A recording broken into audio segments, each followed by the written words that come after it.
to turn on the red light. You don't have to walk the streets for money. Roxanne. I don't know the rest of the words, but that was a classic line in Eddie Murphy's movie. And a great song from Sting. But this is Stuart Knight, author of the books Marginalizing White Supremacy, Poetic Visions, A Steep Metaphor Sister, and of course, the book, A Spirit the World Has Forgotten. And this is another rendition of Red Light on the Way to Work.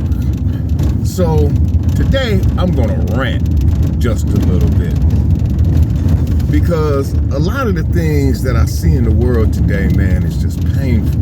A lot of things I see amongst black people. I mean, whether you're talking about homelessness, family dysfunction, just, emotional breakdowns. I mean, it's just sad. That's why years ago, I began to advocate for Black First. Now, what Black First truly stands for is loving yourself as a black person who has God's great gift of being born with skin tone, with blackness, with melanin. Now, some people will say, black is an adjective and it doesn't really describe you as a person. But one thing that we as black Americans, black people born in this country out of the confines of chattel slavery and slave breeding, but we have to understand that the entirety of our culture was removed from us in the process of making us slaves. That's why I say black first, because evidently the greater spirits had a purpose for our great people to go through such a condition. And that purpose is not to sit around and constantly debate about our history. That purpose is to find the mistakes that we made as a people, which led to our demise as a great and mighty race. Fix those issues, and then be able to reinculcate them into our very reality and our practices and our way of being, so as to rise so we can be a great people again. It's not to sit around and always talk about, oh, I'm black. I'm proud to be, I'm glad to be black. I'm glad I got melanin. I'm glad I don't sunburn. White people can't eliminate us through race mixing.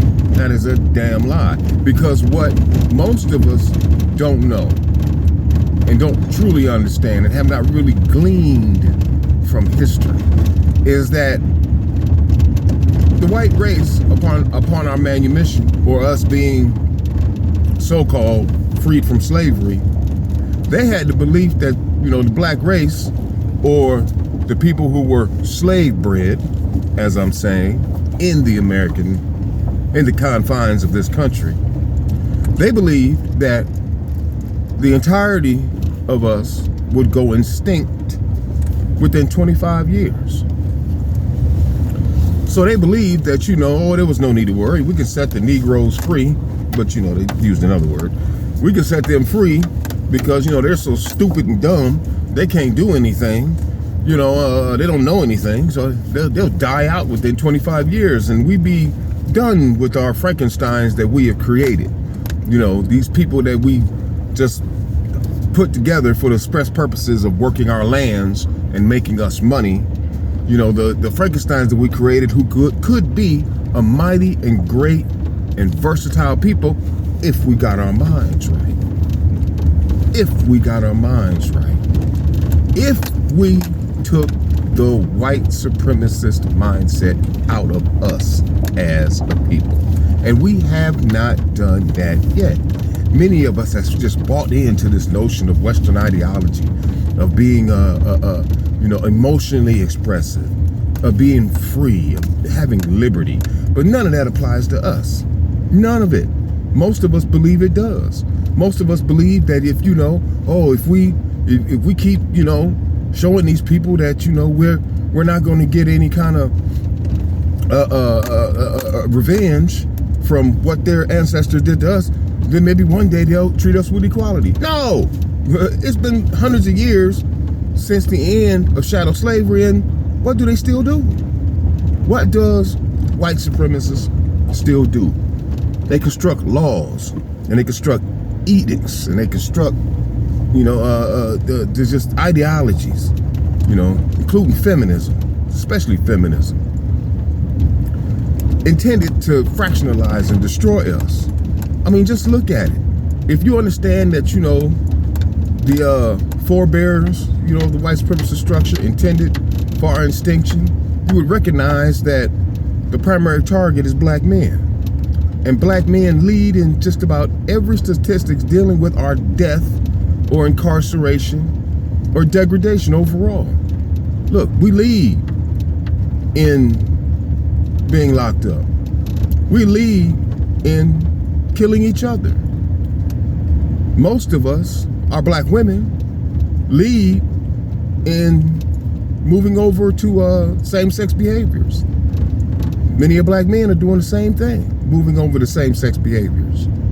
We lead in all statistics that will kill us off genetically, that will eliminate us as a people. But yet we still run around here with this idea that maybe if we just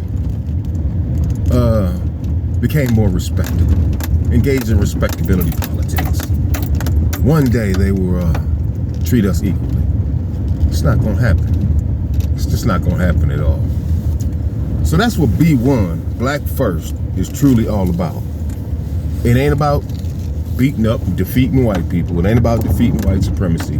They can have it. The idea is for us to remove ourselves from white supremacy so as that we can survive and maintain as a collective group of people, as God intended.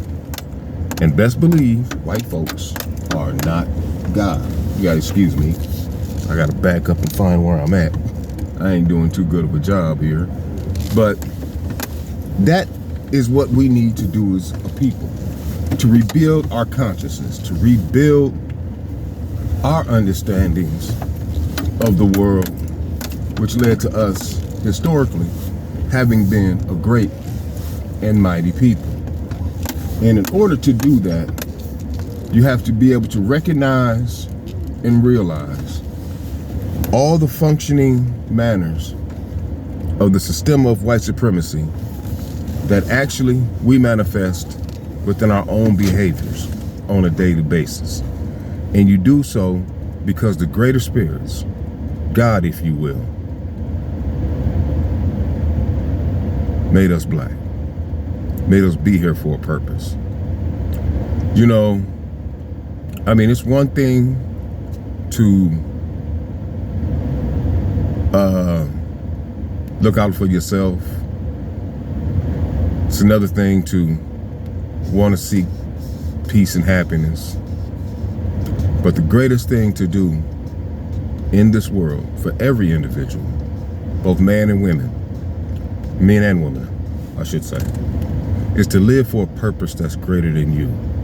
And no purpose is greater than you than the removal of white supremacy from your mind as an individual black person. And then working and living in such a manner that future generations of your people, it'll be easier for future generations of your people to maintain our existence. That's the one thing we got to do. And that's what B1 is all about. Is not allowing the system of white supremacy to actually bring about its belief of the extinction, of the black race within this society. We can't let that happen. If we can help it, if I can help it, specifically. To me, there's nothing more, in my own personal life, as far as my own life, there's just nothing more infuriating to know that as a black man, I've honed my craft in being a heavy equipment operator for 35 years. got my skill levels up and my know-how of the business to grand levels. And to have people, simply because of petty jealousy and envy, and the idea that, you know, somebody who looks like me shouldn't be able to do the things that I know how to do and can do on machinery that is considered skill equipment, to deny me the opportunity to do what I love and earn my keep and build things, you know, that last for hundreds of years, that have my name written on it. Yeah, I still work in the field, but I'm relegated to a menial task, a beginner's machine, you know, because I'm too good at what I do.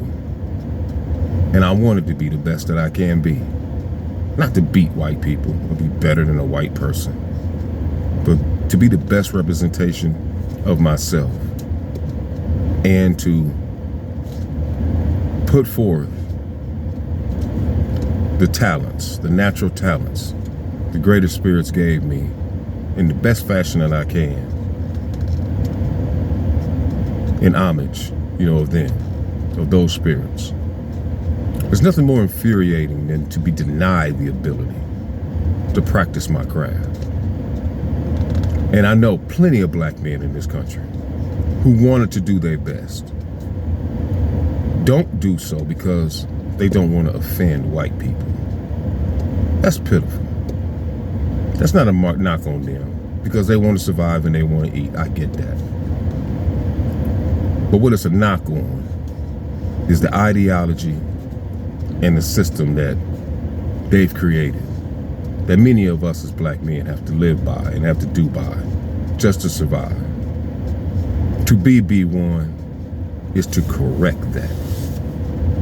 That's what we have to do, you know. Well, anyway, that was just my rant. I hope it makes sense, as best as I could make it. Once again, this is Stuart Knight, author of the books Marginalizing White Supremacy, Poetic Visions, A Steep Mister for a Sister, and A Spirit the World Has Forgotten. Available at Amazon.com and Lulu.com, iBooks and Barnes & Nobles. I've been forgetting that. Remember, if you have been given God's grace to have been born black, you got a problem to solve. Get to it. Get to it. Peace.